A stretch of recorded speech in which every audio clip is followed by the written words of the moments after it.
When we think about globalization, do we think about how globalization affects our health?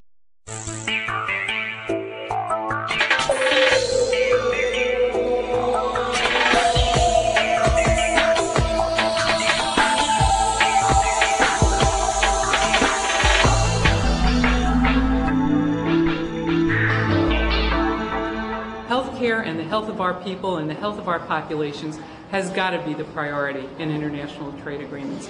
And we believe that this convening here today with a massive showing of support from medicine, from nursing, from our public health community is really the beginning of a new day of international cooperation and community and public health accountability and attention to the important issue of trade agreements. It's called free trade, but what are the costs? We are not suggesting that health promotion should be the only measure of a trade agreement's success, but we insist that it must be part of the equation. The absence of transparency does not allow people in our country or the affected nations to participate in the discussions about the impact of trade agreements on basic services for the citizenry of American countries.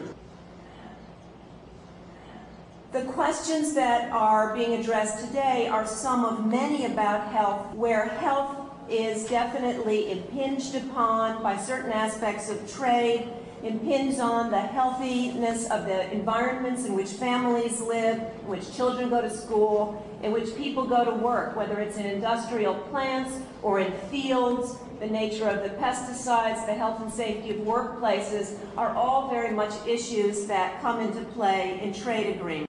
We have been engaged in a real battle that is going on in our country because we have universal health care already, a publicly funded, publicly administered, and publicly delivered health care system. But it's under threat. Habrá una disminución franca. As health care is included in free trade agreements, employee benefits will be reduced. But what's even more significant is that our patients will be impacted, since companies are not interested in the health of the population, but rather they want more money. Throughout the Americas, there has been relentless pressure to privatize public health services with disastrous consequences for health. This ranges from today's attempt to privatize Medicare in the U.S. to health sector reforms in Latin America by the World Bank and the International Monetary Fund. Tobacco actually is a poster child, we think, for what's wrong with the treaty. When used as directed, they kill the user at the rate of 10,000 people per day. We must take tobacco out of trade agreements and out of U.S. foreign trade policy. Health must take precedence over corporate profit. It is important the public become aware of the link between Medicare privatization and the so-called free trade agreement. I just think it's outrageous that licensure of healthcare professionals can be considered a threat to trade and thus obsolete. Is just a true threat to our healthcare delivery system in all of the Americas. O povo brasileiro conquistou. Brazilian people succeeded in creating an important public health system based in the constitutional provision that health care is a human right and an obligation of the state. The Brazilian government adopted as a priority policy universal free access to 15 antiretroviral drugs. This Brazilian program succeeds not only because of its pharmaceutical and outpatient treatments, but more important for its educational campaigns. These actions resulted in an important decline in AIDS mortality.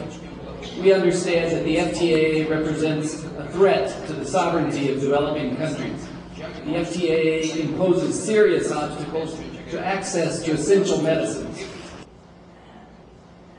So I would argue that there are critical public services that ought to be exempted from the FTAA agreements and any other agreements. And certainly the health delivery systems are one of those. This is not just an effort to stop something. It's really an effort to focus on and really improving the health and the lives of people.